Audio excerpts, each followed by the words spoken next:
This is the story of a 30-year search by U.S. intelligence agencies to perfect mind control. Some of those engaged in that search have agreed to talk about it for the first time. One said, "I think every last one of us felt sorry to attempt this kind of thing. We knew we were crossing the line." The search would be endless. From brothels, an agent says, we learned a lot about human nature in the bedroom, to the mystical rites of a magical mushroom ceremony performed by an Indian shaman, to a Spanish bull ring. The bull has had electrodes implanted in the brain and is controlled by a scientist. There would be victims.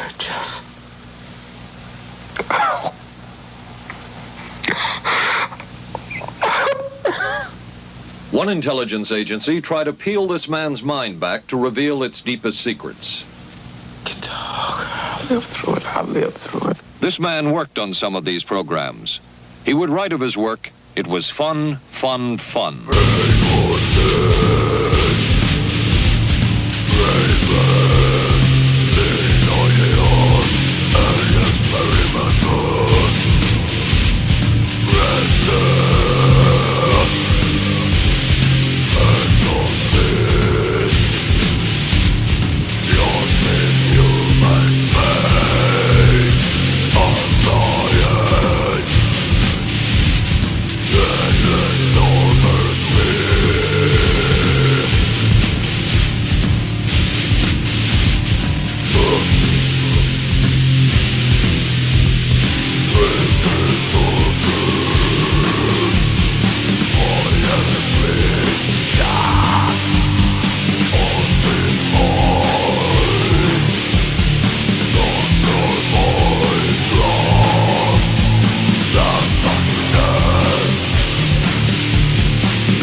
But many drugs were tested in this way.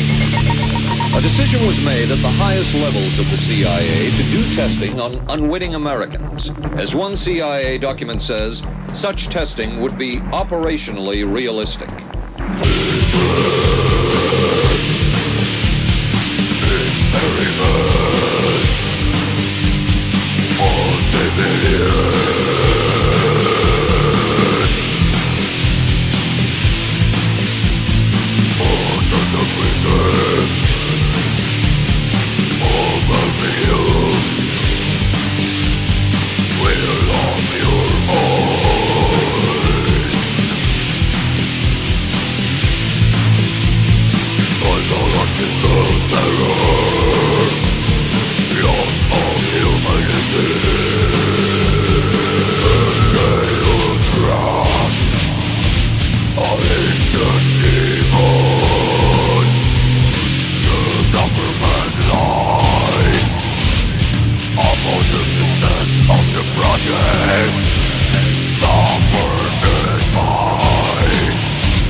Millions of dollars would be spent on LSD research at universities throughout the country, and word would begin to spread on campus about this so-called mind-blowing drug.